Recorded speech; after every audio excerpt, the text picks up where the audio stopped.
Nous sommes le jeudi 2 décembre 2021 et vous écoutez le 10e épisode de la 3e saison du podcast Faut pas pousser les ISO.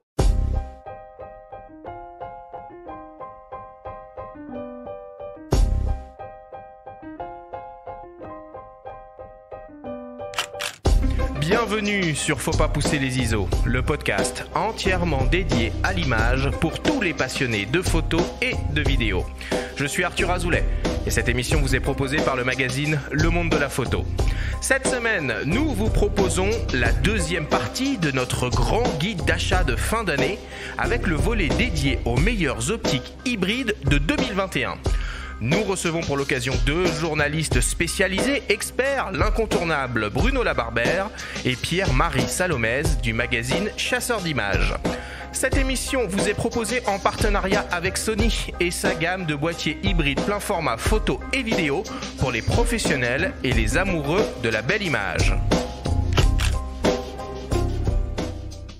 C'est parti, numéro 10, Benjamin, le rédacteur en chef du magazine Le Monde de la Photo, 10e émission de cette 3e saison. Comment vas-tu aujourd'hui ? Je suis content Arthur, on va parler de quelque chose qui m'anime beaucoup plus que les boîtiers aujourd'hui. Bon écoute, on a le plaisir de retrouver encore notre ami, notre confrère, notre collègue, Seigneur Bruno Labarbère, que je vais quand même représenter une énième fois pour les nouveaux auditeurs qui nous découvrent. Alors Bruno, tu es photographe et journaliste spécialisé indépendant, tu collabores ou tu as collaboré avec de nombreuses rédactions comme Le Monde de la Photo ou Les Numériques, où tu as été pendant plusieurs années chef de rubrique. Tu es également formateur à la Leica Academy et éditeur du blog mizuwari.fr. En ce moment, tu travailles sur ton premier beau livre de photographie qui mettra en lumière une partie de tes images urbaines réalisé au Japon. Bruno, tu es un peu à la maison ici. Merci beaucoup d'être une fois de plus avec nous.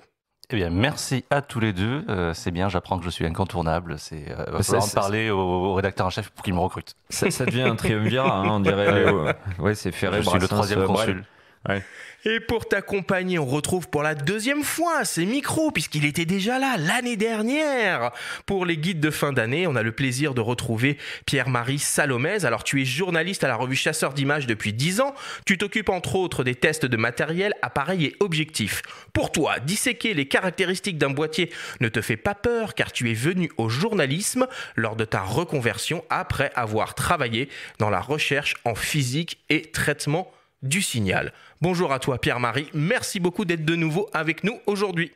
Bonjour Arthur, bonjour à tous les deux, aussi Benjamin et Bruno. Salut Pierre-Marie. Les présentations sont faites, on commence comme d'habitude l'émission avec le Flash Actu.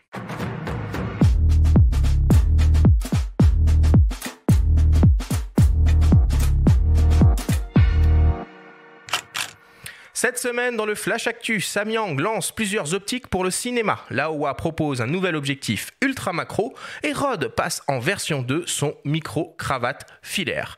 Le Flash Actu vous est présenté par Fox.fr, le site des spécialistes de l'image. Le constructeur d'objectifs sud-coréen Samyang annonce plusieurs nouvelles optiques dans sa gamme Xin dédiée à la vidéo et au cinéma.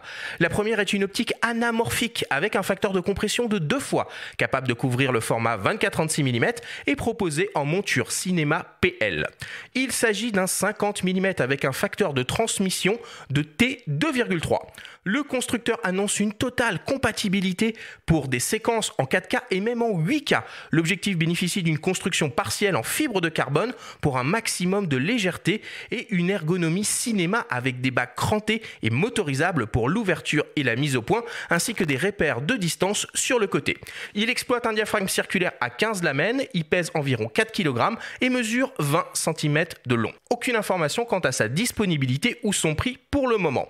Et parallèlement à l'annonce de cette nouvelle optique, Samyang annonce également une nouvelle série de focales fixes des Prime Xin appelées Meister, également compatible avec le format 24-36 mm et proposé en monture cinéma PL, Canon EF et Sony E. 3 objectifs sont disponibles, un 35 mm, un 50 mm et un 85 mm, tous offrant une ouverture T2,3 et exploitant un diaphragme circulaire à 13 lamelles. Venus Optics, alias Laowa, lance une nouvelle optique macro capable de couvrir le format 24-36 mm et déclinée en monture Canon RF, Leica M, Nikon Z et Sony E. Il s'agit d'un 85 mm f5.6. L'objectif, à mise au point interne et manuel, exploite une formule optique composée de 13 lentilles réparties en 9 groupes. Il propose une distance minimale de mise au point de 16,3 cm, ce qui lui confère un rapport de grossissement de 2 fois.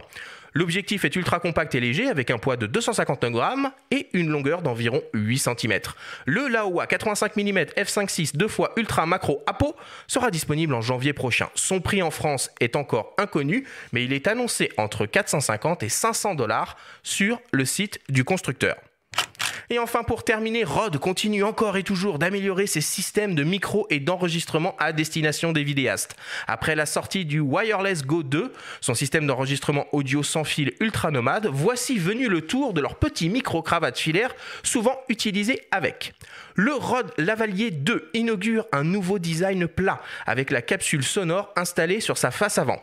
Cette conception permet de réduire l'encombrement du micro qui devient donc encore plus discret. Il s'agit d'un micro omnidirectionnel avec une plage de fréquences allant de 20 à 20 kHz, une impédance de 2200 ohms, une dynamique de 79 dB et un rapport signal sur bruit de 62 dB. Il fonctionne avec un connecteur jack 3,5 mm et est proposé avec un câble plat pour le dissimuler plus facilement sous les vêtements. Il est livré avec une pince, un filtre anti-pop, une petite bonnette et un jeu de bagues coloré. Le Rode Lavalier 2 sera bientôt disponible en France. Il est proposé actuellement au prix de 99 $ aux États-Unis.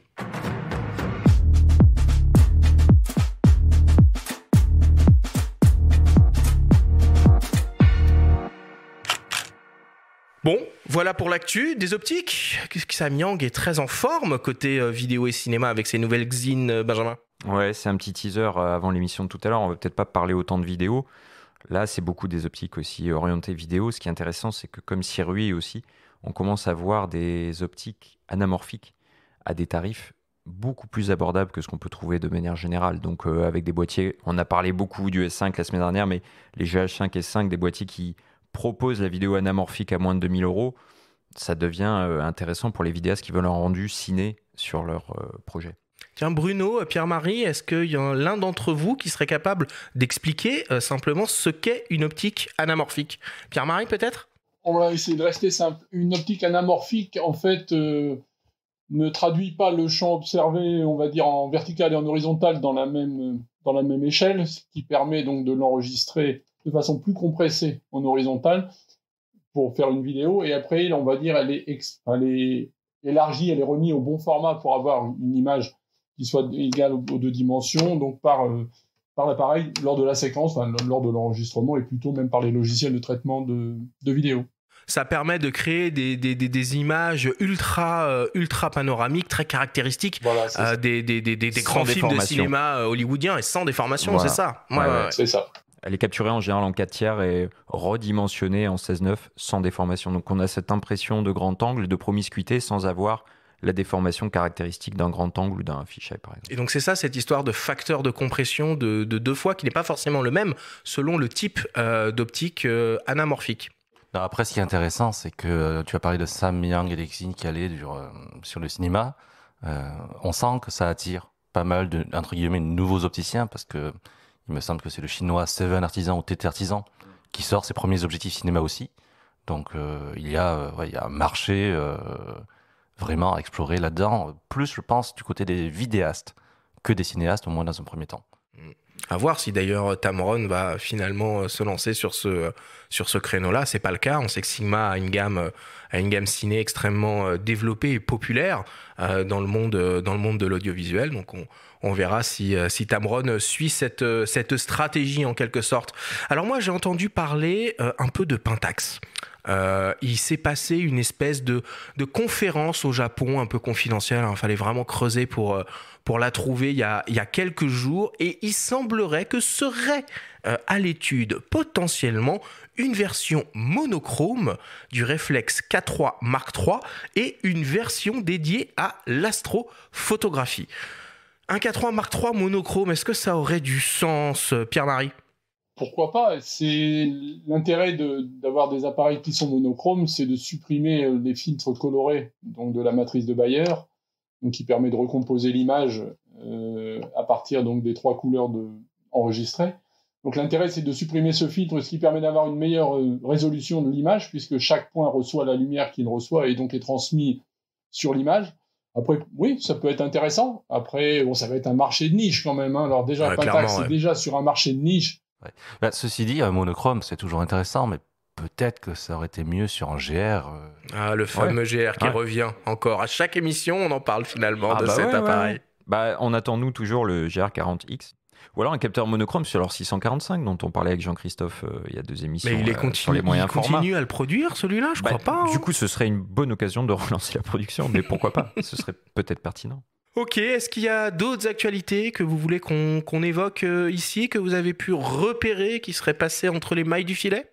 Bah, si vous avez rien à faire du 9 au 12 décembre, vous êtes sur Paris, rendez-vous au vernissage de notre ami Garès Leroy, qui va animer son petit bazar annuel avec de la vente de tirages, de la vente de bouquins et de la vente d'objets qu'il a glané un petit peu au gré de ses voyages. Alors un peu moins depuis 2 ans évidemment, mais il y a toujours de belles choses à dénicher.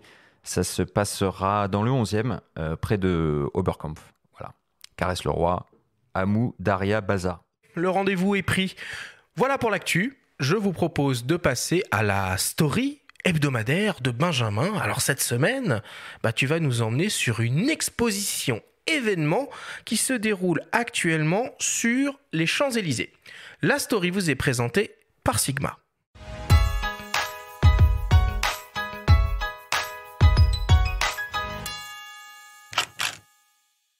15 août 2021, les talibans prennent Kaboul. Les images de civils courant après les avions sur le tarmac pour fuir leur pays font le tour du monde. Début septembre, Ava Jamshidi, grand reporter à Elle, et Philippe de Poulpiquet, photojournaliste, grand reporter au Parisien, se rendent dans la capitale afghane en passant par le Pakistan. Leur but, témoigner de la condition des femmes, particulièrement fragiles, sous le joug du nouveau régime. Un sujet de premier plan pour le magazine Elle, comme le souligne Véronique Philippona, la directrice. Je pense que c'est très important d'informer, d'alerter, d'enquêter. Et donc quand Ava Jamshidi et Philippe de Poulpiquet m'ont proposé de partir à Kaboul juste après effectivement l'arrivée des talibans, c'était important parce que les droits des femmes sont mis à mal dans ce pays et que donc du coup, magazine féminin engagé, on se devait d'être à leur côté. En plus du reportage publié dans le journal, une exposition est actuellement visible à Paris, en plein air, sur les Champs-Élysées. Tandis que les Afghanes, elles, doivent se cacher désormais. Ce qui m'a marqué en arrivant à Kaboul, c'est que ces femmes, on ne les voit pas. Ou alors on voit quelques silhouettes, on voit des burqas. Et je voulais dépasser les clichés qu'on peut voir de ces femmes dans la rue et les montrer vraiment à visage découvert, en allant les rencontrer et montrer leur quotidien, savoir ce qu'elles vivaient. Elles apparaissent en effet à visage découvert sur les portraits signés Philippe de Poulpiquet. Une volonté de leur part et un acte de résistance, selon la journaliste Ava Jamshidi. Ce qui nous a étonnés, c'est qu'on leur a souvent proposé des astuces et des subterfuges pour masquer un peu leur visage. Et ce qu'elles nous ont répondu, elles, c'était qu'elles ne voulaient pas qu'on les efface. Parce qu'elles considéraient que les effacer, pour nous, médias français, reviendrait à faire exactement la même chose que leur imposaient les talibans. Donc ça a été vraiment quelque chose qui était à la fois un peu douloureux parce que c'est une grosse responsabilité que de décider de montrer leur visage et en même temps une forme d'étonnement presque devant tant de courage et d'audace de la part de 6 jeunes femmes. Les talibans interdisant toute forme de représentation féminine, les 2 reporters ont souvent rencontré les jeunes femmes dans de discrets salons de beauté où elles se retrouvent et tombent leur niqab. Moi, je suis parti dans l'idée de faire des portraits d'elles comme je peux faire des portraits à Paris pour justement dépasser ces clichés qu'on avait d'elles.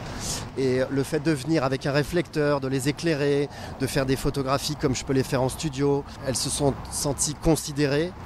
Et ça a été plutôt un atout puisqu'elles étaient vraiment flattées quelque part d'être prises en photo. Ça allait être dans un magazine féminin, le Elle, ensuite à Paris. Aujourd'hui, cette exposition. Le courant est bien passé et elles ont été vraiment flattées d'être prises en photo.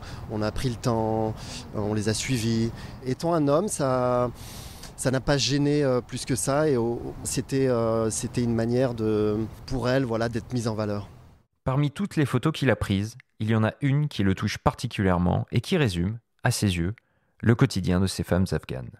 La photo qui me tient à cœur, c'est une des photos au tout début de l'exposition. C'est Malalai, elle a 23 ans, elle est infirmière et elle se dévoile.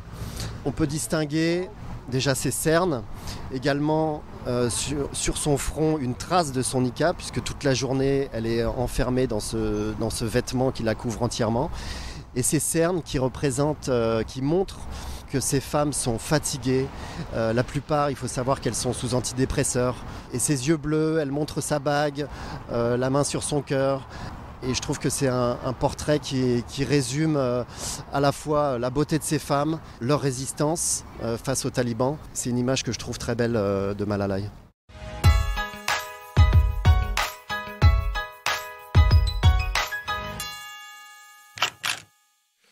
Dis-moi Benjamin, cette semaine, il y a une autre femme afghane célèbre par ailleurs dans le monde entier qui fait l'actualité.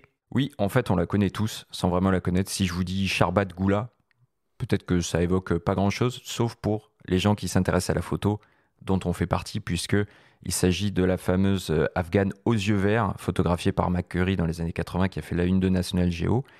Et pourquoi elle est dans l'actualité ? Parce qu'il y a quelques jours, elle a fait partie de femmes et de gens, d'Afghans rapatriés à Rome, qui ont réussi à fuir leur pays. Et donc, c'est pour ça qu'on en reparle à nouveau. Voilà, coïncidence. Parmi toutes les femmes afghanes qu'on peut voir, dont on peut parler. En tout cas, voir cette expo sur les Champs-Élysées, c'est plutôt une belle initiative. Je trouve que c'est une mise en avant qui mérite d'être saluée. C'est fait en concertation avec la mairie de Paris, ce qui explique peut-être le dispositif un petit peu exceptionnel. Les tirages sont vraiment de qualité. Moi, je vous conseille d'aller y faire un tour. Bruno, qu'est-ce que ça t'inspire, cette story, cette histoire ?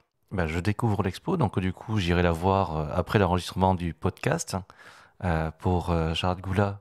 Sharbat Ghula ? Je ne sais jamais. Sharbat Ghula. Pour Sharbat Ghula, oui, j'avais vu passer l'information la semaine dernière, il y a quelques jours déjà. Ce qui m'a le plus interpellé, c'était le soutien par une plateforme NFT.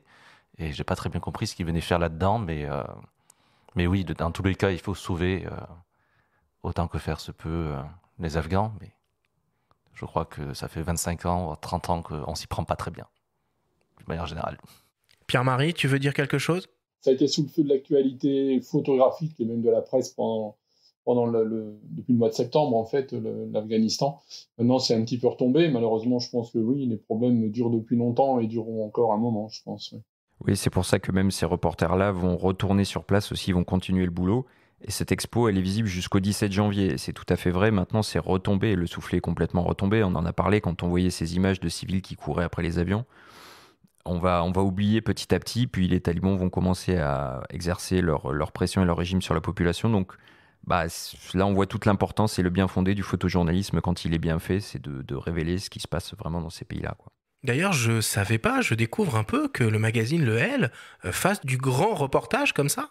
Écoute, ouais, c'est des moyens qui ont été mis en œuvre, elle y tenait. Donc, comme elle l'explique, Véronique Filippona, la directrice, elle a mobilisé des moyens. Bon, je pense que le partenariat aussi de la mairie de Paris fait que ça octroie un petit peu plus de moyens, mais ils ont fait plusieurs sujets, 30 pages au total.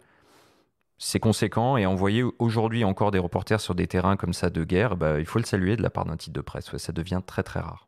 Merci en tout cas Benjamin pour cette nouvelle belle story, belle histoire. Je vous propose maintenant qu'on fasse une petite pause, une petite respiration, donc avant d'attaquer le grand débat de cette émission et la sélection des meilleures optiques hybrides 2021. On revient dans quelques secondes après une courte publicité. Vous êtes vidéaste, photographe ou peut-être les deux ?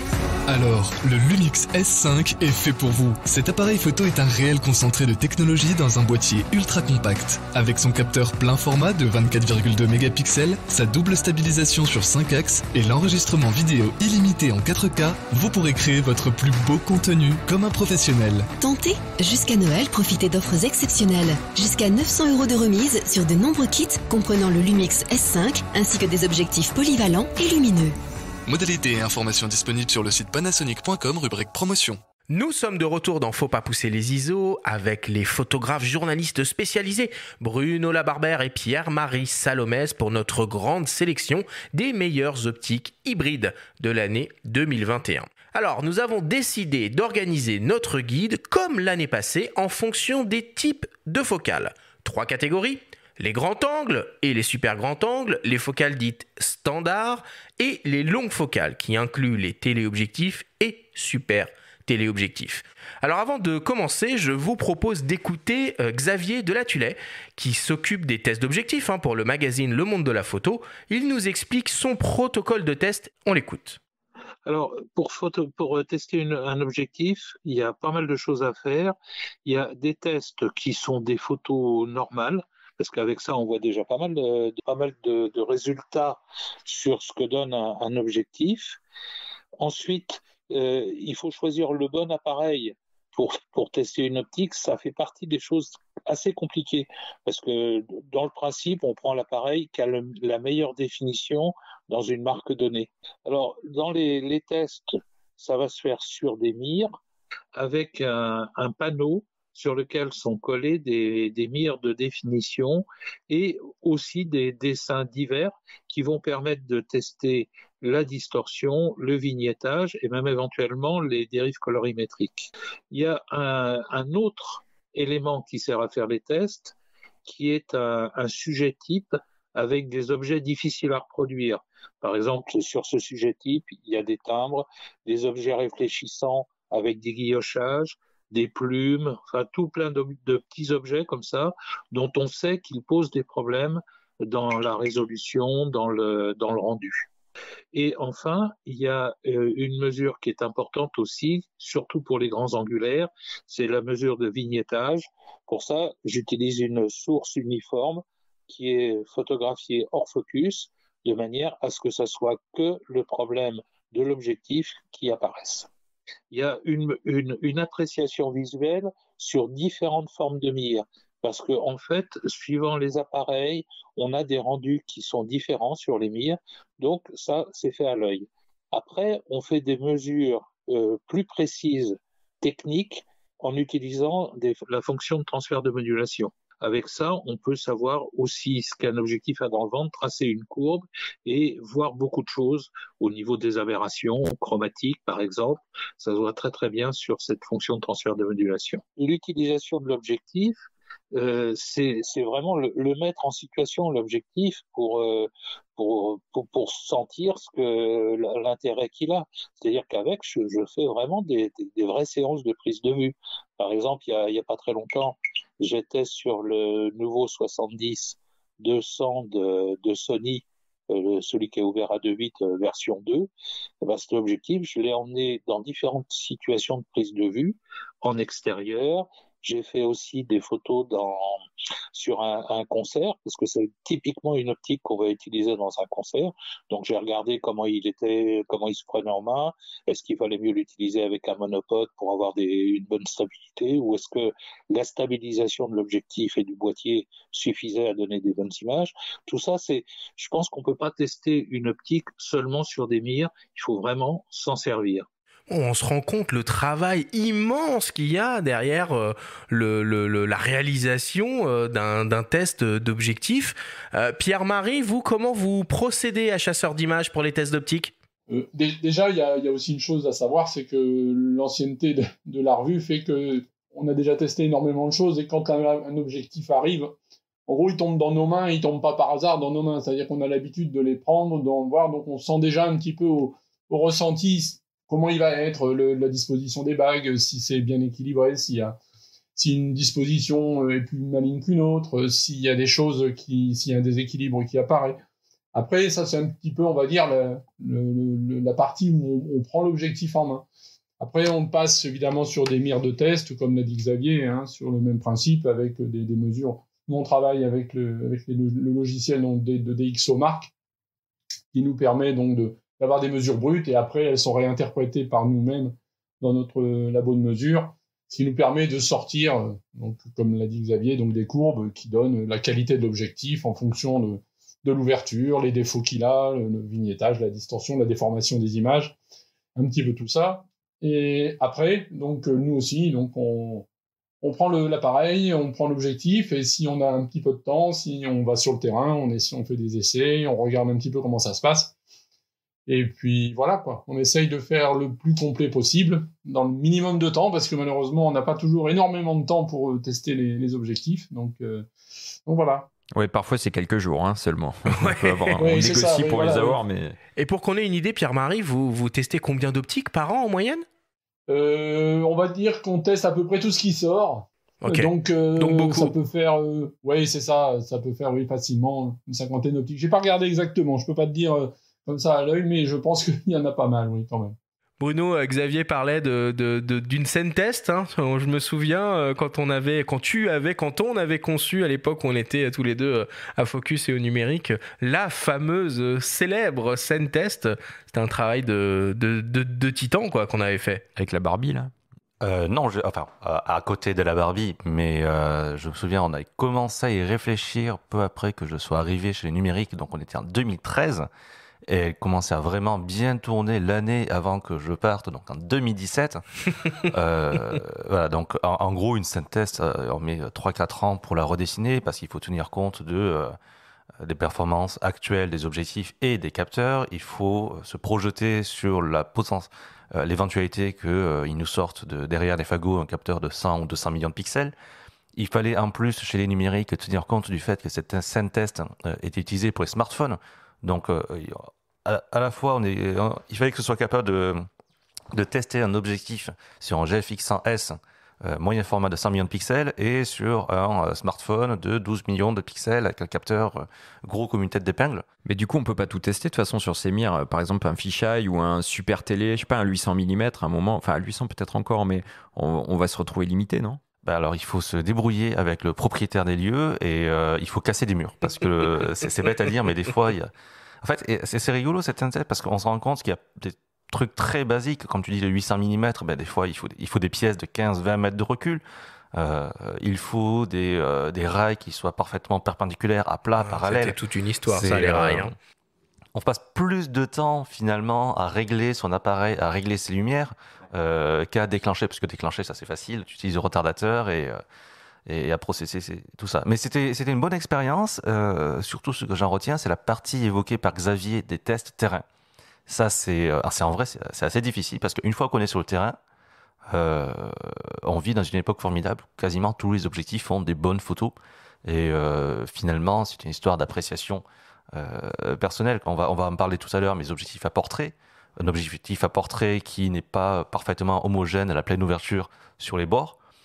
Sur le terrain, quand tu fais un portrait, de toute façon, c'est noyé dans le bokeh. Donc, est-ce que c'est vraiment un défaut? Ce que je pourrais juste ajouter aussi par rapport à ce qui a été dit, c'est qu'on essaye aussi, je parle au nom de tous les gens qui testent des objectifs, pas spécialement au nom de chasseurs d'images, je pense, que ce qu'on essaye de ramener, c'est ramener à l'usage. On n'est pas là pour tester les objectifs, on ne travaille pas pour les marques, on ne fait pas de l'optique pure où on cherche à aller chercher le pouillème de détails, de dire s'il est capable de sortir une paire de lignes de résolution de dingue. Ce qu'on veut, c'est aussi ramener ça à la pratique, ramener ça à l'usage. Donc évidemment, on le fait dans les meilleures conditions possibles, mais on essaye aussi de tenir compte du fait qu'il sera utilisé par des gens comme vous et moi, dans le quotidien, et qui ne vont pas travailler forcément sur pied, avec des mires, avec des rails d'alignement, etc. Et donc, on essaie de pondérer toujours un petit peu ça par un facteur d'usage, on va dire. Comme disait tout à l'heure Bruno, c'est vrai qu'une focale pour portrait, si elle est bonne au centre et moins bonne dans les angles, on en tient compte. Par contre, une focale de paysage, on sera plus intransigeant. Donc, je pense qu'il y a aussi cette notion-là. On ne fait pas de l'optique pure, on ne travaille pas pour les marques, on travaille pour les lecteurs et pour les photographes. Voilà. Voilà. Et du coup, j'ai un très bon exemple qui me vient à l'esprit, c'est le Nock Nikkor 58 mm f/0.95.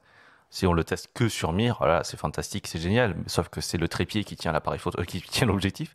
J'ai essayé de le faire la street photo du côté de Pigalle avec ça.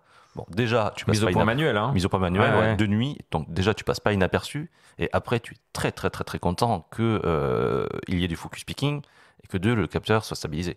Mais c'est inutilisable. Écoute, tu me tends une perche parfaite, puisque moi j'aimerais bien qu'on revienne un peu sur cette histoire de stabilisation, puisque à l'époque évidemment des réflexes, la majorité des constructeurs ne proposaient pas de stabilisation capteur, et donc on avait très souvent une stabilisation optique intégrée dans les objectifs. Maintenant qu'on est tous passés quasiment à l'hybride, on a de la stabilisation capteur quasiment partout. À quoi ça sert finalement maintenant de mettre de la stabilisation optique dans des objectifs qui sont déjà stabilisés par le boîtier? Pierre-Marie? Alors, si on va essayer d'être simple, on va pas. Donc là aussi, on va ramener ça à l'usage. C'est vrai que les hybrides maintenant sont tous stabilisés par un contrôle de du déplacement de leur capteur, ce qui permet donc de compenser les mouvements. Ça apporte énormément de choses puisque ça permet de stabiliser n'importe quel objectif, qu'il soit stabilisé lui aussi ou pas. Par contre, le seul problème de cette stabilisation, c'est qu'elle est très très efficace, on va dire, pour parler simplement, avec des focales courtes, et elle l'est moins plus la focale augmente. C'est-à-dire qu'avec un téléobjectif, elle sera moins efficace. On peut le voir tout simplement, il suffit de viser un sujet avec un 50 mm et un 800, et on voit bien que le sujet bougera beaucoup plus dans le viseur si on enlève la stabilisation à 800 qu'à 50. Donc l'intérêt d'avoir encore des stabilisations dans les objectifs se fait surtout pour les longues focales. Et c'est d'ailleurs ce qui se passe. Les marques continuent donc de maintenir la stabilisation optique dans leur télézoom, dans leur longue focale. Et même maintenant, elles associent les deux stabilisations. C'est-à-dire la fameuse double stable. Voilà, c'est ça. Mais toutes ne le font pas. Olympus ont lancé ça un petit peu au début, qui permet donc de compenser, d'augmenter l'effet de la stabilisation en utilisant les deux stabilisations. Et l'autre intérêt, c'est que, comme avec les hybrides surtout, on a de plus en plus tendance à également filmer en plus de photographier, cette stabilisation capteur est beaucoup plus efficace quand on filme en se déplaçant que la seule stabilisation de l'objectif. Et notamment la double stab.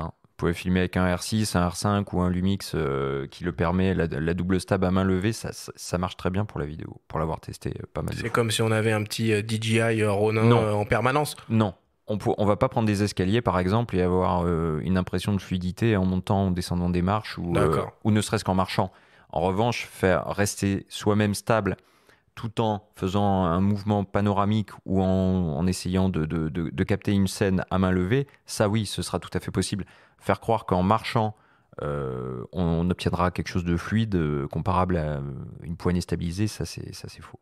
Ok, ça marche. Bon, messieurs, je vous propose qu'on rentre un peu dans le vif du sujet de cette sélection des meilleures optiques hybrides 2021, avec peut-être d'ailleurs des modèles plus anciens, 2020, 2019, voire même avant, pourquoi pas. Certainement. On va commencer avec la catégorie des grands angles, alors que ce soit des zooms, des focales fixes.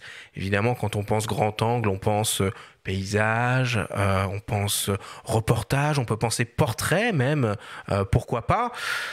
Alors, qu'est-ce qu'on peut dire, messieurs, sur ces grands angles? Pour commencer, rappeler quels sont les grands angles ou pas?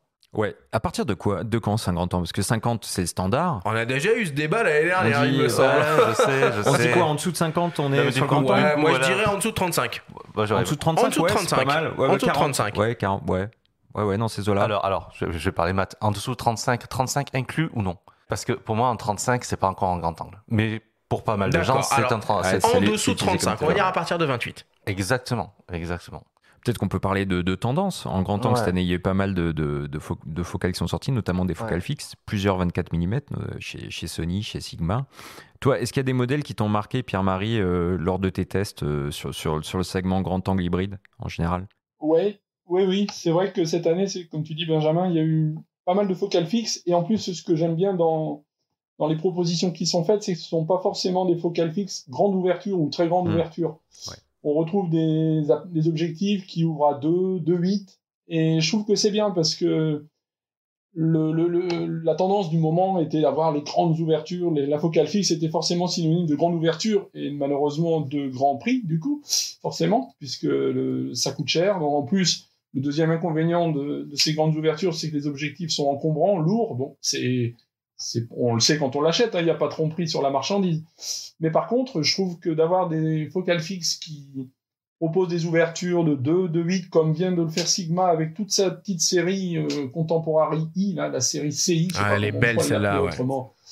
Alors non seulement les optiques sont, comme tu dis Arthur, elles sont belles, elles sont un peu vintage, tout en métal, avec des belles bagues de mise au point, de diaphragme, et en plus, elles proposent donc des ouvertures comme là, donc si on va rester donc en dessous de 35, donc il y a un 24-3.5 en monture, donc qui est en monture L, mais aussi disponible en monture E, qui vraiment, moi je l'ai utilisé, je fais pas mal de reportages et de rues, et je l'ai utilisé, et c'est vraiment super agréable, quoi, parce que c'est tout petit, c'est sympa, on retrouve des petites habitudes qu'on avait quand on travaillait à l'argentique avec des focales compactes, parce que le problème de l'hybride en ce moment, c'est que ça prend de l'embonpoint. Alors c'est vrai qu'il y a les moteurs intégrés, il y a plein de choses, mais je pense qu'en ce moment, il y a un petit peu aussi du faire-valoir. On gonfle un petit peu les optiques pour qu'elles soient un petit peu bodybuildées, qu'elles fassent sérieuses, et c'est dommage. Donc je suis vraiment content de toute cette série Sigma en Contemporary qui est sortie cette année. D'autant qu'on a parlé de la Stab juste avant, donc ces ouvertures finalement moyennes sont pas si graves que ça selon les usages.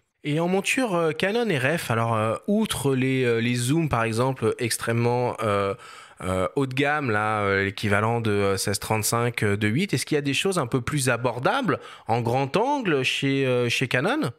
Chez Canon, il y a un 14-35. Alors là aussi, si on va pas rentrer trop dans la technique, mais l'intérêt de l'hybride, c'est d'avoir permis des choses différentes au niveau des optiques. Toutes les optiques, maintenant, on va dire, elles sont moins... Oh, les marques ne vont pas aimer si je dis ça, mais elles sont des fois un peu moins performantes parce qu'elles embarquent des corrections, des petits défauts qui sont automatiquement pris en compte à la prise de vue, que ce soit en JPEG ou en RAW. Et donc, ça leur permet des choses différentes pour un bien. Hein. C'est vrai que avant, faire un 16-35, c'était déjà très compliqué pour un réflexe. Maintenant, avec justement ces histoires de correction optique embarquée, on peut se lâcher un petit peu et du coup gagner 2 mm. Et donc ce 14-35 f4, bon, qui vaut quand même 1800 €, hein, attention. Hein, ah oui, quand même. Plus, voilà. Ah oui, c'est une série L, et là franchement, c'est pas donné pour du f4 constant. Non, c'est ça. Vraiment cher. Le danger, en ce moment, c'est ça aussi le problème, c'est que les prix augmentent. Mais par contre, donc, on note ce truc, on gagne 2 mm. Chez Nikon, ils ont fait pareil. Ils ont sorti donc j'aime pas trop quand on dit ça zoom économique, parce qu'à ce prix-là, c'est vrai que ça ne l'est pas vraiment. Un f4 constant pareil, donc un 14-30, qui lui est un petit peu moins cher. Mais voilà, on a gagné 2 mm. Et je trouve que c'est intéressant, parce que ça permet de découvrir des focales avec lesquelles on n'a pas l'habitude forcément de travailler, sans pour autant monter dans des optiques beaucoup plus chères. Chez Canon, et pour avoir assez tapé sur eux au début quand ils ont sorti la gamme R et notamment le prix de leurs optiques, hein, souvenez-vous du zoom 28-70 f2, du 85-1.2, enfin des optiques absolument magnifiques mais un peu hors de prix, un peu hors sol. Ils viennent de sortir un 16 mm STM f2.8 en monture RF à 350 €. Ça, en grand angle, focal fixe, pour commencer en plein format chez Canon, pour le coup, ça mérite d'être salué. Et en grand angle, d'une manière générale, il faut surveiller les 14 mm chez Samyang, qui existent dans presque toutes les montures, qui ouvrent à 2.8, qui existent en autofocus et en mise au point manuel. En autofocus que en monture E, du coup. En monture E, en monture RF, en monture RF, ouais. Alors, monture RF, ça a été, ça vient, ça s'en va, ça revient en fonction de s'ils s'entendent bien ou pas. Mais voilà, ça c'est aussi l'avantage des hybrides. Bon, ça existait avant, mais il y a de plus en plus d'opticiens tiers qui viennent se mettre sur des produits de niche dont les très très grands angles font partie. Et il ne faut pas non plus négliger les objectifs chinois. Il y a Laowa qui est très très bon sur les objectifs sans distorsion. Les 0D. Ouais, tous les 0D. Qui ne coûtent pas une blinde. Voilà. Après, on est sur des objectifs très spécifiques qui souvent sont faits pour l'architecture. Et puis attends, chez Laowa, il y a le 24 mm étanche strobe que tu peux mettre. Oui, mais là on est sur vidéo, la macro, c'est plus sur la macro que le grand angle. Voilà, ça reste un 24 mm. Ça reste tu peux fourrer partout, c'est assez marrant. Littéralement, oui. Voilà. Mais pour revenir sur ce que dit Jean-Marie, effectivement, j'ai un gros coup de cœur ces dernières années pour le 14-30 de chez Nikon, qui a l'avantage de rentrer dans la poche et de mémoire d'être à moins de 1000 €. Donc ça fluctue en fonction des semaines, mais ça fait partie de ces objectifs. On pourrait toujours les avoir sur soi. Ils permettent de tout faire Et le fait d'avoir opté pour une conception où le boîtier corrige une bonne partie des déformations optiques et des défauts de vignettage, entre autres, ça permet d'alléger tout, la facture et le sac. Donc peut-être on devrait aller plus vers des choses comme ça, plutôt que sur les 16-35 2.8 comme viennent de sortir Sony, qui sont très très bien, mais qui coûtent les yeux de la tête juste pour un usage... Sauf à aller sur le 17-28 Tamron, qui lui, pour le coup, est à la fois léger, à la fois performant et lumineux. Et pour le coup... Et abordable. Ouais, et qui pour le coup en plus permet de changer de filtre. Enfin, on peut ôter le pare-soleil, utiliser des filtres. En grand angle, c'est pas mal aussi. Ok, bon voilà pour les grands angles. Alors avant de passer au focal standard, on vous propose d'écouter le témoignage de Patrice Guéry, qui est le gérant de la boutique Ménesson Photo à Reims, qui appartient au groupe Fox. On lui a demandé quelles sont les nouvelles optiques de l'année les plus marquantes selon lui. On l'écoute. Alors, pour moi, il n'y a pas vraiment, déjà bonjour à tous, il n'y a pas vraiment d'optique réellement marquante, absolument. Moi, ce que je vois surtout, et ça c'est un signe, des opticiens comme Tamron et Sigma s'orientent de plus en plus vers le marché qui est là, comme les hybrides. Donc on voit apparaître des optiques fort intéressantes, pas forcément marquantes, mais très intéressantes, à la fois qualitatives et en prix, sur de la compatibilité pour du Sony, pour du Fuji. On attend avec une petite impatience la monture Canon RF qui va sûrement être commercialisée par ces deux opticiens. Alors ça a un énorme avantage, c'est que ça permet aux clients d'avoir un choix extrêmement large, à la fois en termes de qualité, mais surtout en termes de budget. Ça dynamise le marché parce qu'effectivement, on voit des petits optiques apparaître comme les 28-75, les 28-70, qui sont des optiques à la fois en ouverture de 8, mais surtout petite. Donc, pour quelqu'un qui a acheté un appareil comme le dernier petit Sony ou autre, c'est à la fois abordable en prix et surtout en taille. Donc voilà, pas forcément d'optique absolument marquante, mais en tout cas, je dirais une démocratisation de l'hybride. Là, on voit qu'il y a une vague de fond. Nous, on le voit en magasin où, écoutez, je suis très intéressé par l'optique Sony, mais le Sigma, qu'est-ce qu'il vaut voilà. Et ça, c'est vraiment, je pense que c'est représentatif d'un marché qui se développe au mieux. Voilà un petit peu ce que je pourrais dire sur les objectifs. Alors moi, s'il y a bien une optique qui m'a marqué cette année, c'est le zoom Tamron 35-150 mm f2.8 en monture Sony E, qui couvre le format 24-36, qui est pour le coup, à mon sens, une vraie innovation avec un range de focale assez original et en plus des ouvertures maximales très très très généreuses. Bruno, est-ce qu'il y a une optique qui t'a particulièrement marqué cette année ? Oui, alors c'est pas exactement cette année, c'est l'année dernière, mais c'est le Fujinon 50 mm f1 qui est le premier objectif f1 autofocus que j'utilise. Parce que si je dis pas de bêtises, c'est aussi le premier. Non, c'est le deuxième d'ailleurs. Il avait déjà existé un Canon EF ouverture f1, mais qui était impossible à utiliser. Et celui-ci, j'étais agréablement surpris, des performances, et de la réactivité de l'autofocus. Donc c'est un objectif, on est entre la focale standard et le début de l'optique pour portrait, mais ça m'avait bluffé, surtout passant juste après le Nikkor qu'on a précédemment évoqué. Donc ça, c'est une optique que j'ai beaucoup aimée. Et après, un petit peu l'année dernière également, chez Sigma toujours, on en a reparlé, leur 45 mm 2.8, le tout petit, le Contemporary, qui existe en monture L et en monture E, qui est une optique à tout faire, à avoir toujours sur soi, qui est pas la meilleure, très clairement, mais qui rend bien des services. Ouais. Et je préfère largement avoir un objectif facile à transporter et facile à dégainer que d'avoir le meilleur objectif du monde de manière absolue.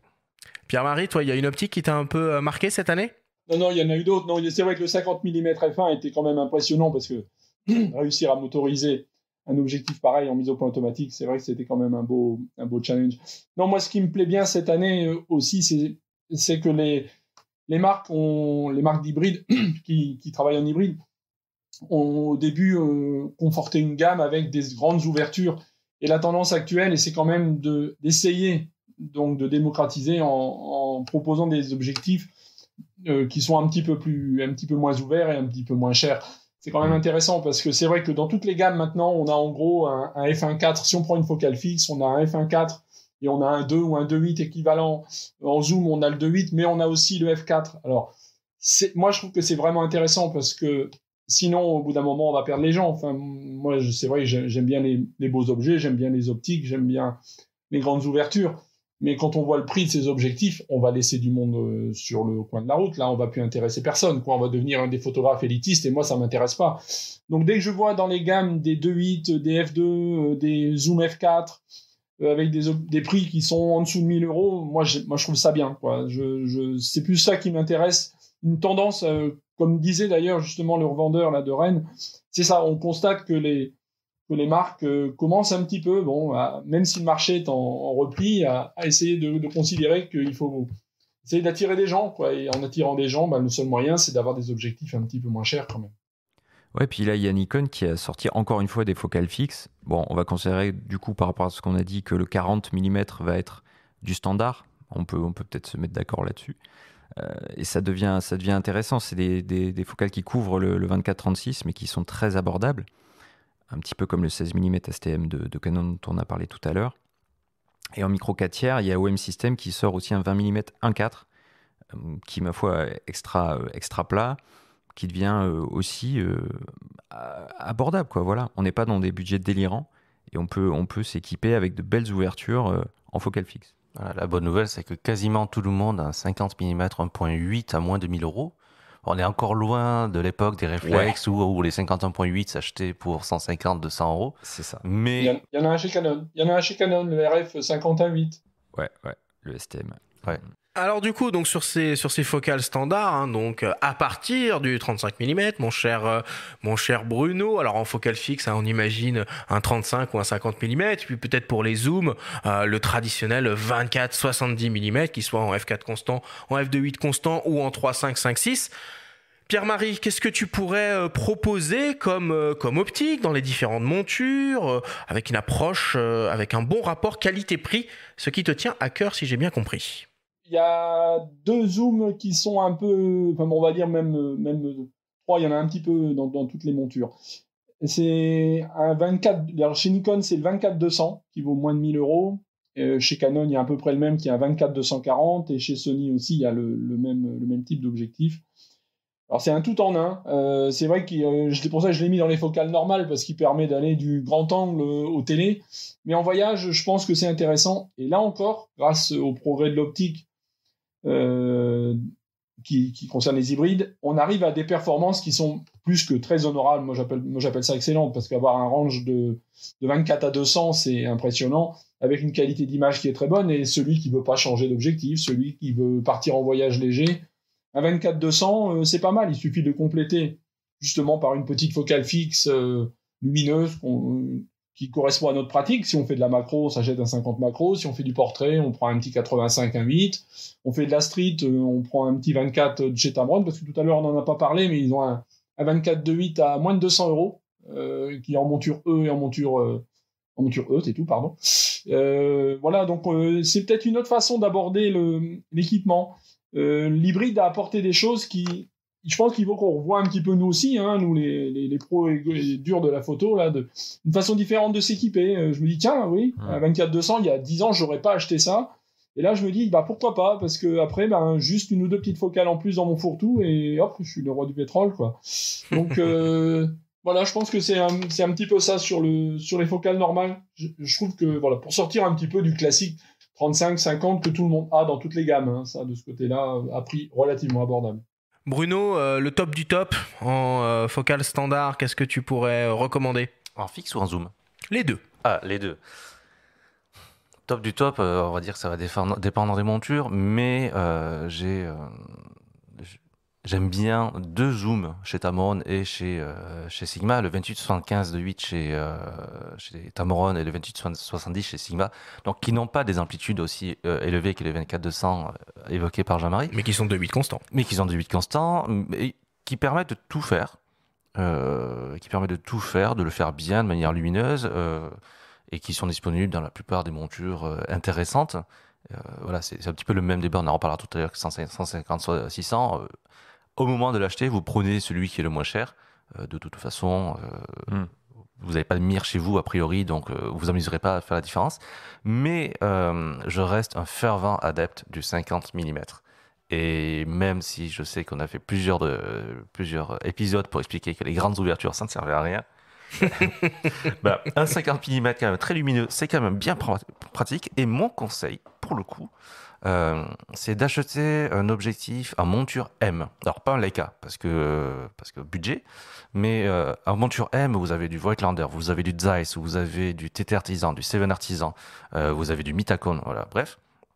Et l'avantage, c'est que vous achetez cet objectif, et après, quand vous changez de système, vous changez juste la bague d'adaptation, et ça va partout. Et l'avantage de cette monture M, c'est que en plus, si vous n'êtes pas content, vous le revendez, et vous aurez potentiellement beaucoup plus d'acheteurs que un objectif RF qui ne se destinera qu'aux canonistes, un objectif Z qui ne se destinera qu'aux nikonistes, et ainsi de suite. Mais il faut quand même bien préciser que tous les optiques là dont tu as parlé sont des objectifs 100% manuels du coup. Hein. Exactement. Et c'est pour ça qu'il y a de l'intérêt à utiliser un boîtier à capteur stabilisé. En ultra-lumineux autofocus, il faut aussi signaler le 51.2 Sony, qui est étonnamment compact, vu l'ouverture qu'il propose. Et il y avait beaucoup de questions sur les limites, soi-disant, enfin de rumeurs, de spéculations, sur les limites de la monture E, puisque c'est la première optique qui ouvre à 1.2.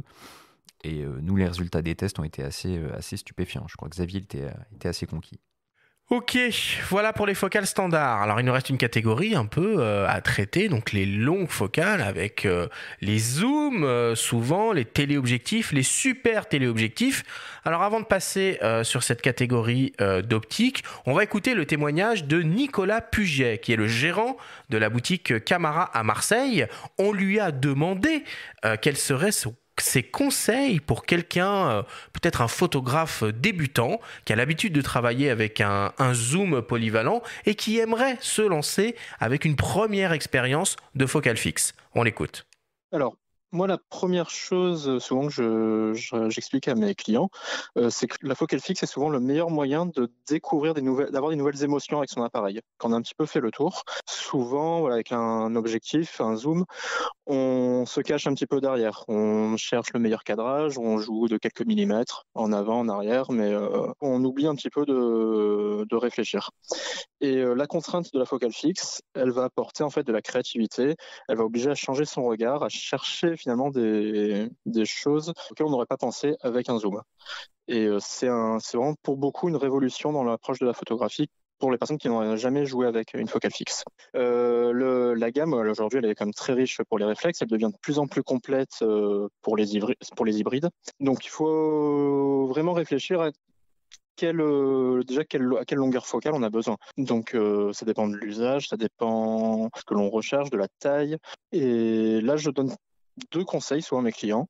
La première chose, c'est de transformer son zoom en focale fixe. Se dire, aujourd'hui, je pars, je me bloque à 35 mm, point. Et je me bloque, et je vois si ça me plaît, si je m'amuse ou pas. Et aussi, pour ceux qui sont un peu techniques, d'aller étudier les métadonnées des fichiers numériques pour aller voir à quelle focale en fait on fait ces photos. Souvent, on est surpris. On se rend compte que 80% des photos, on les fait à une focale ou dans une fourchette assez réduite. Le deuxième choix, après la focale, la longueur focale, ça va être l'ouverture. Est-ce qu'on va chercher les grandes ouvertures, ouverture 1.2, 1.4 ? Souvent, les clients de base ont cette tendance-là. Peu importe si on ne parle pas de budget, hein, bien sûr. Donc là, c'est sûr, si on cherche ce qui se fait de mieux, le meilleur piqué, les plus grandes possibilités, très bien. Mais attention à 2 choses. D'une part, on est sur des objectifs qui sont souvent plus lourds, plus gros. Et quand on n'est pas habitué aux très grandes ouvertures, jouer avec ça, c'est une grosse prise de risque. La profondeur de champ devient très très courte et on peut rapidement se planter, avoir beaucoup de déchets. À l'inverse, des focales fixes plus intermédiaires, alors, selon les marques et les capteurs entre 1.8 et 2.8, on va avoir des solutions aussi plus légères, plus adaptées à souvent la majorité des usages, et on est plus discret, on est plus maniable, et on retrouve l'intérêt principal de la focale fixe, qui est d'avoir quelque chose de léger, compact dans son sac. Bon bah voilà, moi personnellement, si je devais conseiller une focale fixe pour démarrer, j'irais vers un 35 mm. Bruno, toi tu ferais quoi ? Un 50 mm. 50, très oui. Classique. Je suis désolé d'être classique. Voilà. Ah, sinon, un 40 mm. Mais c'est bien, on en a parlé, il y en a de plus en plus, des 40 mm, mais c'est dommage qu'il y en ait aussi peu encore. Pierre-Marie, toi, tu conseillerais quoi ? C'est difficile de conseiller. Moi, je suis plutôt 35. C'est vrai que personnellement, c'est ma focale. J'aime bien. Après, j'ai commencé il y a longtemps avec un 50 mm 1.8 et j'ai été très heureux avec. J'avais les moyens d'acheter que ça et je l'ai usé et les bagues s'en souviennent encore. Je l'ai usé très longtemps et mon 50 1.8, ouais, j'y tiens. C'est une focale.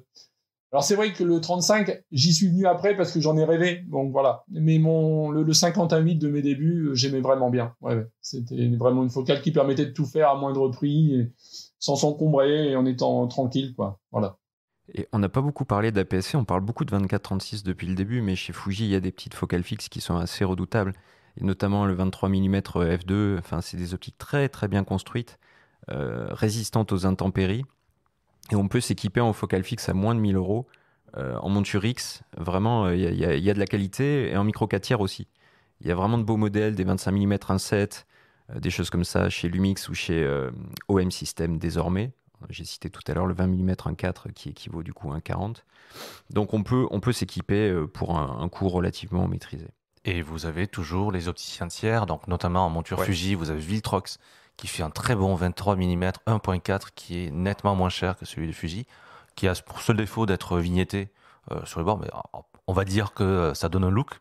Au moins vous économisez de l'argent et une fois de plus, Samyang, dont on a parlé pour les grands angles, qui fait aussi des 35 et des 50 mm dans différentes montures, des objectifs lumineux, notamment en monture FE, le 35 1.4, qui est, allez, on va dire, à la louche, 2-3% moins bon, entre guillemets, que le version Sony aussi officielle, mais nettement moins cher et plus léger. Ok, ça marche. Alors, au niveau des longues focales, là, pour le coup, donc les téléobjectifs, les super télézooms, les méga super télézooms, ça a bougé beaucoup cette année sur ce créneau-là du côté des hybrides. Bon, alors évidemment, il y a les célèbres focales fixes, les 400 mm, les 600 mm, les 800 mm, mais il y a aussi des zooms ultra polyvalents, des 100-400, des 150 600 mm. Qu'est-ce qu'on pourrait proposer avec un bon rapport qualité-prix, Pierre-Marie, dans les différentes montures qui nous intéressent? Dans ce genre de focale, je pense qu'il faut faire attention au mythe de la longue focale, justement. Et des fois, un 150-600 va être moins intéressant qu'un 100-400. Un 100-400 est, à mon avis, plus polyvalent. On l'utilisera déjà plus facilement à main levée, parce que 400 mm, c'est pas 600 mm, même si les stabs font des prouesses, au bout d'un moment, quand même, ça finit quand même par être flou. Donc chez Canon, il y a un 100-400 dont l'ouverture évidemment est modeste, mais qui est à 700 €. Chez Sigma, pareil, il y a un 100-400 à 1 000 € qui sont intéressants l'un comme l'autre. Alors après, évidemment, si on est passionné par parce que l'intérêt du 100-400, c'est de pouvoir l'emmener partout, quoi. On peut avoir avec un zoom transstandard. Ça peut être la deuxième optique qui pourrait remplacer le télézoom de 70-200. On peut le remplacer par un 100-400. Ils sont à peine plus encombrants. Ils ont une plage plus importante, bien sûr, une luminosité moins forte, bien sûr. Mais je trouve que l'intérêt du 100-400, c'est ça, c'est de pouvoir l'emmener partout. Le 150-600, c'est déjà plus pour les gens qui veulent faire ou du sport en extérieur, ou de la photo de faune, ou de la photo animalière. Mais là, c'est déjà. Alors le tarif est déjà bien sûr plus élevé aussi. Et puis, c'est plus encombrant, un peu plus lourd, un peu plus compliqué à utiliser. Voilà, quoi. Peut-être que Sigma sortira une version contemporary comme ils l'ont fait sur Reflex. Là, ils ont sorti un 150-600 Sport. C'est vrai qu'il est volumineux. 2 kg 100, c'est pas rien. Il reste abordable, 1500 balles, mais ça reste assez gros. Chez Canon, chez Nikon, on a des choses, Bruno? Pas des tarifs très raisonnables. D'accord. Alors, c'est pas raisonnable, sauf pour les 600 et 800 mm STM, F11. Voilà. Ceux-là, ils sont un peu hors catégorie. Et Pierre-Marie a cité le 100-400, il a raison, STM aussi. Par contre, si vous avez les moyens, pour l'avoir testé avec le R3 sur un stade, le 100-500 de Sériel, c'est vraiment une optique superbe. Enfin, là, on n'est pas non plus... Moi, je suis comme vous tous, on jure par le rapport qualité-prix, mais en termes de performance et de plaisir éprouvé sur le terrain, le 100-500, c'est fantastique. Après, il y a plus de 3 000 €. Donc, c'est ça, sur un prix qui est vraiment stratosphérique et qui est trop élevé pour des optiques de ce type-là, ouverture glissante, très clairement. Et si on veut revenir à quelque chose de plus, on va dire, des considérations un petit peu plus humaines et générales, le 150-500 Tamron est vraiment pas mal du tout aussi. En monture uniquement par contre. Et du coup, dans cette catégorie d'objectifs, s'il y a bien des appareils qui ont du sens, c'est ceux qui utilisent des petits capteurs, alors les boîtiers APS-C, alors les Fuji, les Canon, les Nikon, mais surtout aussi les hybrides micro 4 tiers, les modèles Panasonic et OM System. Est-ce qu'il y a des choses pour ces appareils-là ? Il y en a des très bonnes et surtout des très légères. Enfin, très légères, tout est relatif. Mais si, on peut le dire. Ouais, c'est léger. Chez Panasonic, si vous êtes fanatique des longues focales, vous avez le fameux 100-400 qui fait un 200-800 et qui fait la taille d'une grosse gourde d'eau. Non, mais c'est bête à dire, mais ça prend autant de place dans votre sac qu'une gourde pour environ 1 200 €. Ça s'utilise à main levée, un 800 mm ? Ça s'utilise à 2 mains levées, on va dire. D'accord. Avec la double stab, hein. Pierre-Marie l'a souligné tout à l'heure à juste titre, la stab optique, là, elle est utile. Voilà, mais c'est toujours fou de se dire que on peut avoir un 800 mm dans une poche de la veste, au cas où, alors que il y a quelques années encore, 800 mm transportable autrement que dans une valise, c'était pas très réaliste. Mais mon vrai chouchou en micro 4 tiers, c'est Olympus. Enfin, OM System, je sais toujours pas, c'est leur 40-150 2.8, qui n'est pas de cette année ni de l'année dernière, mais qui remonte à...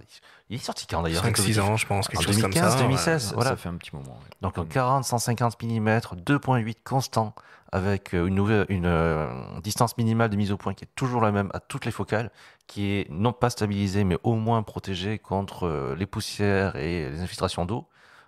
Superbement construit, enfin c'est le must que vous soyez en boîtier Olympus ou Panasonic. Et en plus, il est pas si cher parce qu'aujourd'hui, il se trouve à 1350, 1400 €. Il y a le 50-200 que j'aime beaucoup chez Lumix aussi, 2.8.4, qui est un bon compromis entre ces deux modèles, je trouve, entre le 100-400 et entre le 40-150. Ça fait un 100-400 et il est vraiment très très bon aussi. Et chez Fuji, il y a des choses ?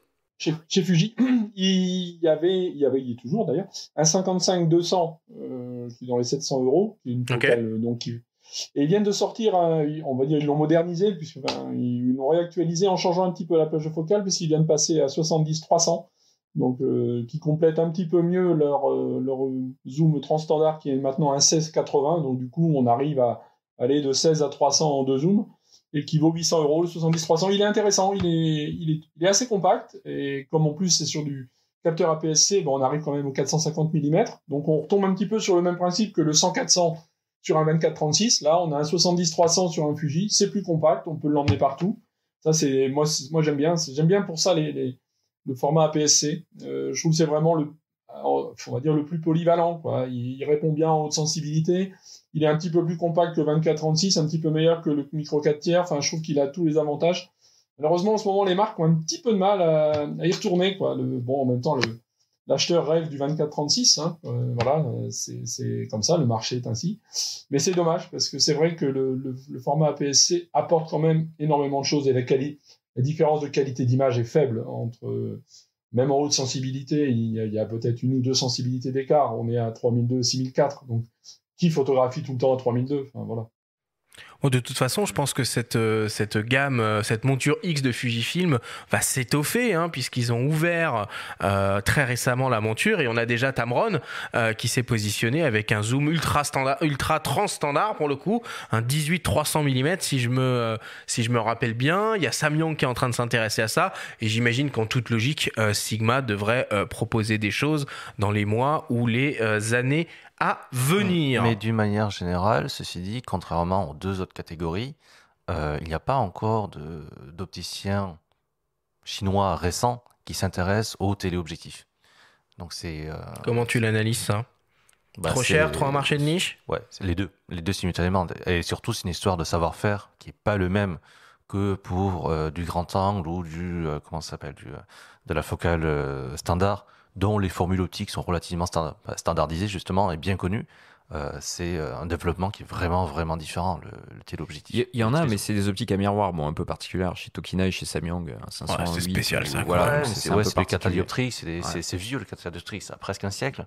Et puis bon, c'est l'ouverture fixe, on peut rien faire avec, mais c'est rigolo. Il faut rappeler que ça existe. Voilà. Bon, bah voilà, on a fait un tour d'horizon des grands angles, des focales standards, des focales fixes. Je mets un terme à cette grande discussion et on attaque le débrief.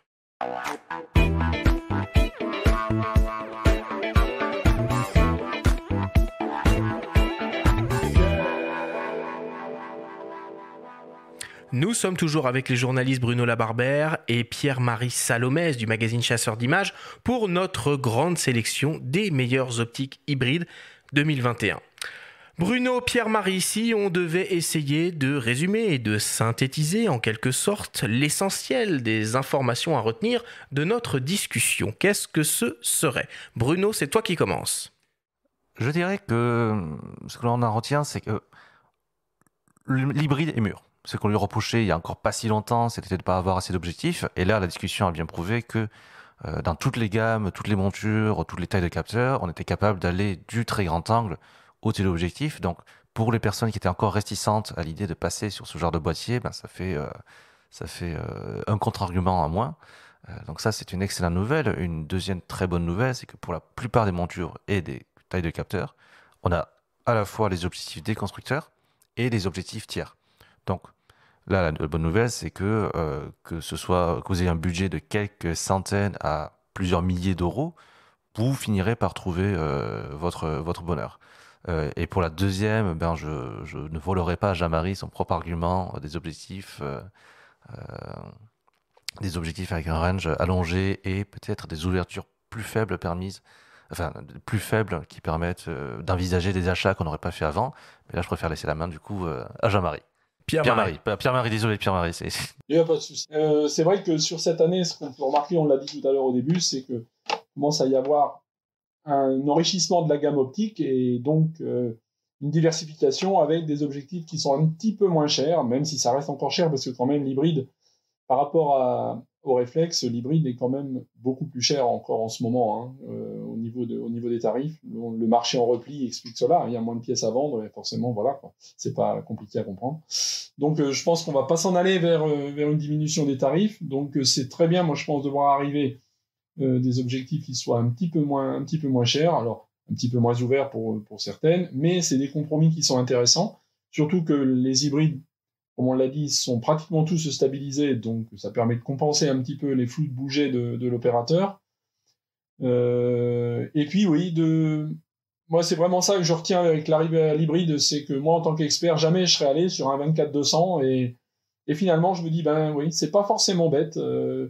J'ai mon 24-200 pour aller me promener, pour aller en voyage, pour faire une sortie du dimanche sans trop me prendre la tête. Et puis, je m'achète un petit Viltrox 80 parce que il me plaît bien. Je m'achète un petit Samyang 24 mm, pas très cher. Je tente le coup. De toute façon, en investissant peu, on risque pas grand-chose. On peut le revendre d'occasion.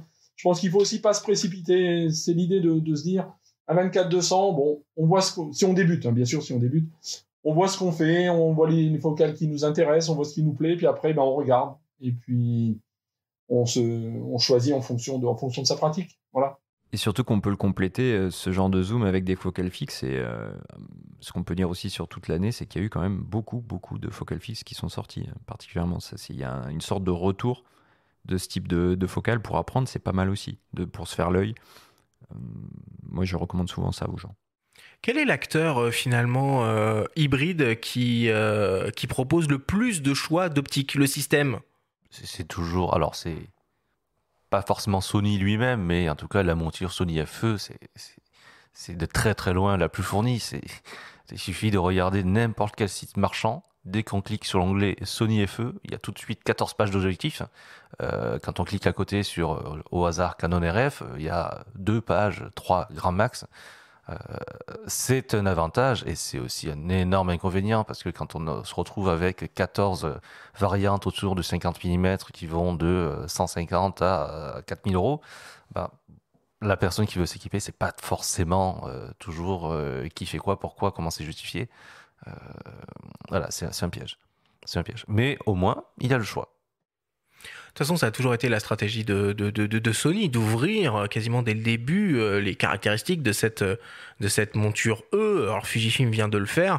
On attend maintenant du coup un peu au tournant Canon et Nikon pour voir s'ils vont ouvrir un petit peu leur système pour que des constructeurs tierces proposent des objectifs compatibles. Benjamin, il y a encore des choses en optique réflexe ou c'est complètement terminé? Bien sûr, bien sûr qu'il y a plein de choses. Et puis, il y a encore des manques, du coup, sur les hybrides qui peuvent être comblés avec des optiques réflexes. Ceux qui aiment la bascule et décentrement, par exemple. Chez Canon, dans la monture L, il y a de super modèles, un 17, un 24 mm de mémoire. En macro, il y a encore des lacunes chez certains. On commence à voir arriver des optiques macro. D'ailleurs, chez Canon et Nikon cette année, il y a eu des très beaux 105 mm, on n'en a pas parlé. Enfin, un successeur du 100 mm sériel et un successeur du 105 mm micro AFS qui fait bien le job, avec un petit 50 aussi chez Nikon. Mais par exemple, chez Lumix en monture L, il n'y a toujours pas d'optique macro, ça c'est une lacune. On trouvera le 105 macro Sigma, série Art, qui est très très bon. Donc oui, les optiques réflexes, elles sont toujours là. Et puis pour ceux qui ont des Pentax, heureusement. Ça marche bien toujours l'utilisation d'objectifs réflexes Canon et Nikon sur des hybrides avec l'utilisation de bagues d'adaptation? Si tu restes de la même marque, oui. Si tu restes avec une bague FTZ pour mettre des objectifs Nikon réflexes sur des boîtiers hybrides Nikon, ça marche. Les bagues Nikon EF vers RF marchent bien et en plus elles sont très intelligentes. C'est l'idée géniale de Canon de ces dernières années de faire 3 bagues, une qui fait une pure connexion électromécanique et une autre qui permet de rajouter une petite bague paramétrable de fonction et surtout la plus géniale c'est celle qui permet de mettre un filtre ND ou un filtre polarisant et ça alors c'est probablement breveté pour le coup mais je comprends pas pourquoi tout le monde ne propose pas ça et c'est absolument fantastique. Par contre il y a des montures qui manquent clairement de bagues. La monture L, moi je cherchais l'autre jour, il y a encore presque rien en monture L ou alors en très cher. Et il y a une bague qui va de Canon EF vers L, il me semble, proposée par Sigma. Ouais, il y a ça, mais comme tu vois, j'aime bien utiliser des vieux objectifs sur les hybrides. En monture E, tu as absolument de tout vers tout, même des objectifs, même des montures qui n'existent plus depuis 50 ans. En monture Z, t'as pas grand-chose, un bag. En monture RF non plus, mais en monture L, c'est le désert à part nouveau flex. Et tu as raison de souligner la pertinence des différentes bagues pour le système RF. Là, il y a Nikon qui vient d'annoncer un FTZ2. Nous, on ne l'a pas encore testé, mais il faudra voir ce que ça donne. Donc, ça veut dire aussi qu'il y a sûrement un public pour ce type d'accessoires. Et perso, je voulais juste ajouter un petit truc, mais j'ai pu tester le R6 avec une bague, du coup, et le 100-400 prévu pour les réflexes, version 2. J'ai été étonné, en iServo, donc équivalent autofocus avec suivi chez d'autres marques, de la qualité du suivi et des résultats avec cette optique-là. Franchement, c'est vraiment étonnant. Bon, on va rêver un peu maintenant et puis on va essayer de passer à la catégorie des coups de cœur. Pierre-Marie, Bruno, Benjamin aussi évidemment.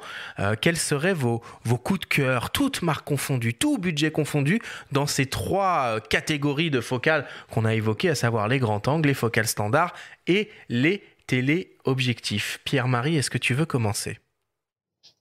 Ouais. En longue focale, moi, c'est le 200 Fuji, le 200 F2 Fuji. Il est étonnant, rien que de l'avoir déjà le concept lui-même de cette grosse bestiole montée sur un capteur APS-C avec des résultats évidemment au niveau du prix, il vaut 6 000 €, donc ça serait dommage quand même qu'il soit pas bon. Mais c'est un objectif qui est vraiment atypique dans la gamme, et moi il me plaît bien. On l'a testé et je l'ai utilisé un petit peu sur le terrain. C'est une focale qui est un peu mon coup de cœur c'était pas cette année, il était déjà sorti avant. Mais voilà, en longue focale c'est ça. Et en focale standard et grand angle?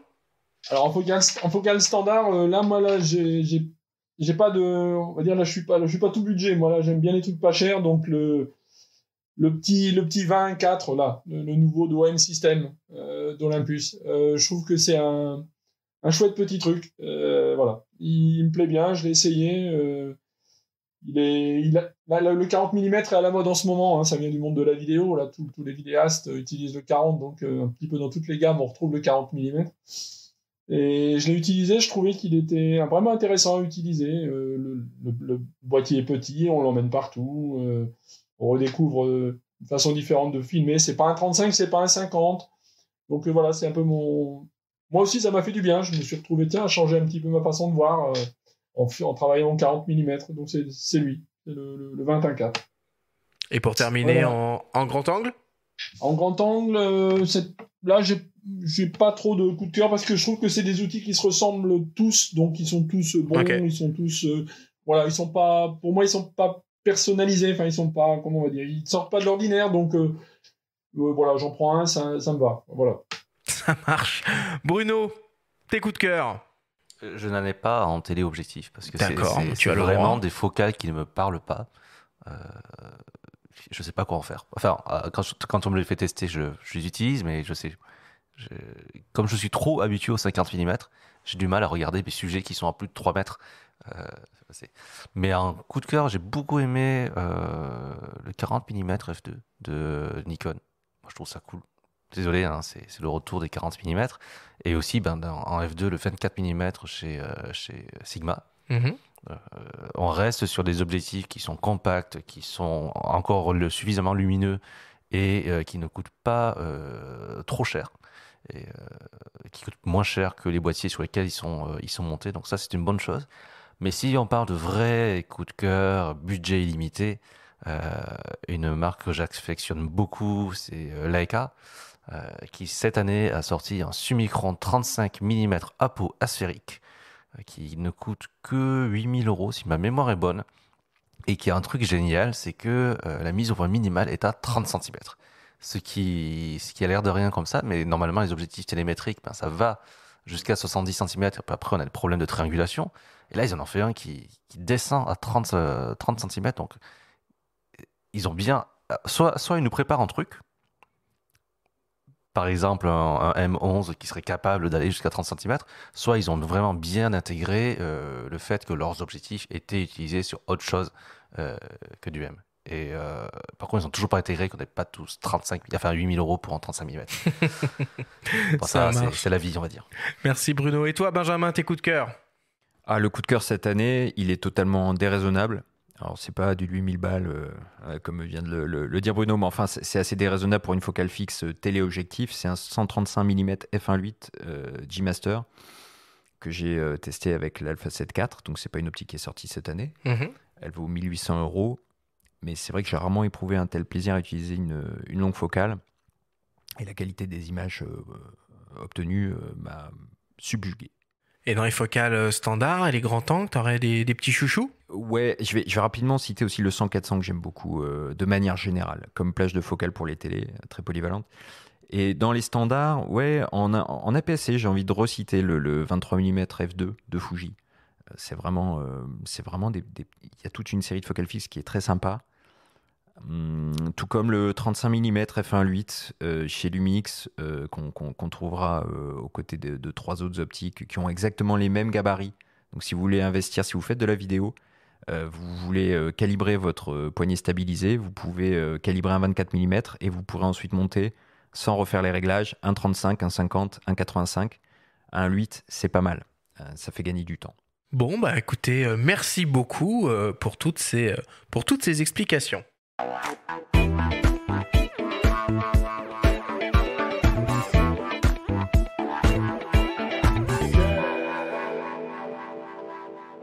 Il est temps de passer à la dernière partie de cette émission. Je vous propose que l'on attaque le traditionnel quiz.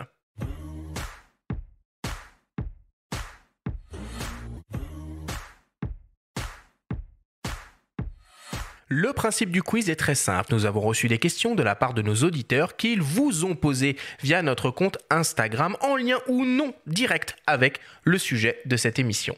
Nous en avons sélectionné quelques-unes et vous allez avoir seulement 30 secondes et pas une de plus pour tenter d'y répondre le plus clairement possible. Bruno, Pierre-Marie, avez-vous bien compris la consigne?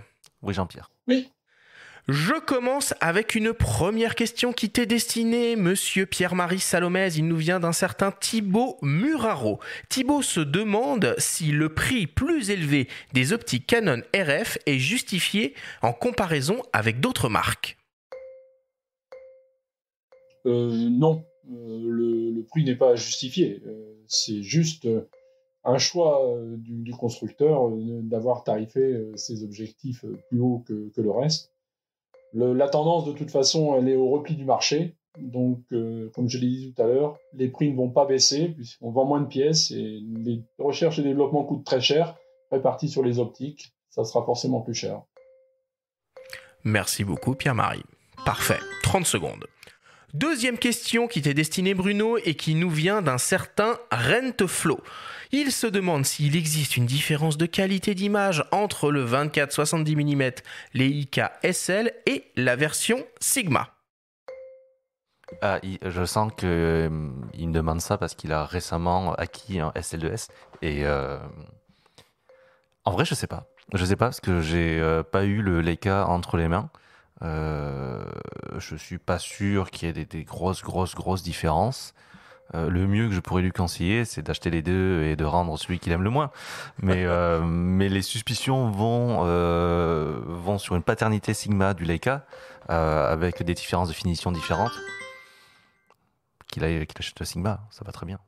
Ok, troisième question pour toi, Pierre-Marie, qui nous vient d'un certain Bastien. Bastien se demande, pour s'initier à la photo animalière en amateur, il vaut mieux un 70-200, un 100-400 ou un 150-600 mm? Pour quelqu'un qui débute, je dirais sans problème un 100-400. De toute façon, entre 400 et 600 mm, il y a une petite différence, mais elle n'est pas fondamentale. Il vaut mieux avoir un 100-400, faire de la billboard, se promener un peu partout, connaître son terrain. La photo animalière, c'est beaucoup de connaissances de terrain, énormément d'heures à passer. Le cliché arrive au bout d'un moment, mais c'est le Graal, bien sûr. Mais c'est déjà passer du temps sur le terrain, et ça, avec un 100-400, c'est vraiment l'idéal. Merci beaucoup, Pierre-Marie. Ça marche. Et enfin, dernière question, une question qui tue. Elle vous est adressée à tous les deux, Bruno et Pierre-Marie. Si vous deviez composer qu'avec une seule focale, à une seule ouverture, jusqu'à la fin des temps, qu'est-ce que ce serait? Bruno, tu commences. Attends, je réfléchis. On a le droit de changer la sensibilité? Si tu veux, oui, pourquoi pas. Disons un 50 mm f2. Pierre-Marie?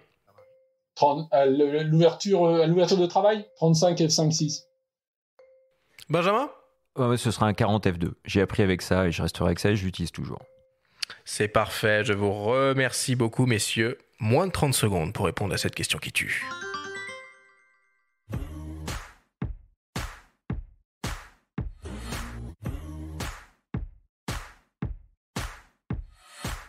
Nous voilà désormais à la fin de cette émission. Bruno, Pierre-Marie, c'était un plaisir de vous avoir de nouveau à nos micros. Pierre-Marie, quelle est l'actualité de Chasseurs d'images en ce moment? L'actualité, on a sorti fin octobre un hors-série matériel avec le test de 70 appareils à objectifs interchangeables, qui est donc en kiosque en ce moment. Le numéro ordinaire, lui, qui vit sa vie de numéro mensuel, est en cours en ce moment avec le test du R3, et d'ici une quinzaine de jours sortira le numéro de fin d'année avec le test de l'Alpha 7 IV, et puis plein de portfolios parce qu'on a du temps en ce moment et c'est bien. Bon, en tout cas, c'était vraiment un plaisir de t'avoir avec nous et j'espère qu'on te retrouvera l'année prochaine pour les guides 2022. Ben oui, pourquoi pas. Bruno, est-ce que depuis la semaine dernière, ton projet de bouquin a avancé? Il n'a pas reculé. Bon, c'est déjà ça. Non, c'est déjà bien. Non, ça n'a pas changé, c'est toujours le même truc. Si, j'ai rendez-vous avec un éditeur aujourd'hui, en même temps qu'est diffusé le podcast, donc on verra ce que ça donne. Ça marche. Bon, écoute, tu nous tiens au courant de toute façon de ce projet. La semaine prochaine, on vous propose 2 rendez-vous, exceptionnellement. Mardi, pour commencer, avec une émission spéciale Sony autour de l'Alpha 7 Mark IV avec le photographe Michael Peralta et Fabrice Abuaf de Sony France. Puis jeudi, comme d'habitude, avec une grande masterclass sur la photo animalière avec le grand photographe Laurent Baheux. Merci à tous de nous avoir écoutés, prenez soin de vous et à la semaine prochaine.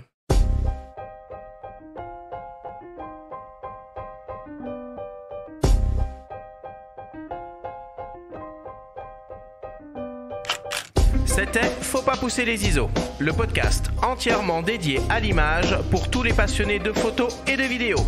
Cette émission vous a été présentée en partenariat avec Sony et sa gamme de boîtiers hybrides plein format photo et vidéo pour les professionnels et les amoureux de la belle image. Abonnez-vous à notre chaîne et retrouvez l'intégralité de nos émissions depuis toutes les plateformes comme Spotify, Apple Podcasts, Google Podcasts, Deezer, Amazon Music et YouTube. Rendez-vous mardi prochain pour un nouvel épisode. D'ici là, faites de la photo et n'oubliez pas, faut pas pousser les ISO.